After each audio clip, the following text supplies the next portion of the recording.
প্রতিদিন সকালে আমরা ঘুম থেকে উঠি কাজে যাওয়ার জন্য, সন্তানদের যত্ন নিই এবং জমে থাকা থালাবাসন পরিষ্কার করি। এই একঘেয়েমিতে আমরা মাঝে মধ্যে এমন এক বিরাট পরিবর্তনের স্বপ্ন দেখি যা আমাদের জীবনকে বর্ণময় করে তুলবে। একটি বিয়ের অনুষ্ঠানে দ্রাক্ষারস শেষ হয়ে গিয়েছিল। আনন্দের পরিবর্তে অপমানের ছায়া নেমে এসেছিল সেই মুহূর্তে। কিন্তু ঠিক তখনই যিশু সেবকদের বললেন, জলাধারগুলো জলে পূর্ণ করো। যোহন 2:7। এখানে পূর্ণ করা গ্রিক জেমেজ মানে কোনমতে ভরে দেওয়া নয়, বরং কানায় কানায় পূর্ণ করা। অলৌকিক ঘটনা আমাদের 80% বাইশারা কাজে ঘটে না।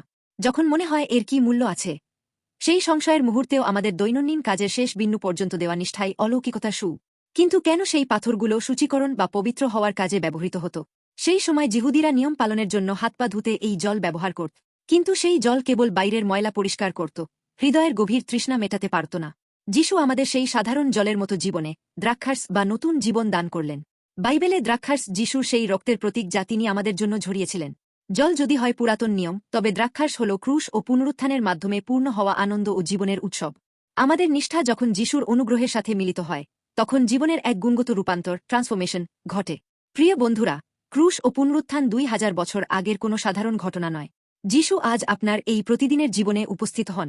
আপনার সততার পরিশ্রম, পরিবারের জন্য রান্না করা বা অফিসের কাজ এসবই হল বিশ্বাসের জল দিয়ে জীবনপাত্র পূর্ণ করা।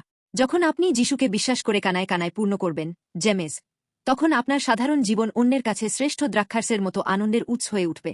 আমাদের অভাবকে পূর্ণতায় বদলে দেওয়া যিশু খ্রিস্টের আহ্বানে সাড়া দেওয়ার জন্য আপনাদের আশীর্বাদ করি।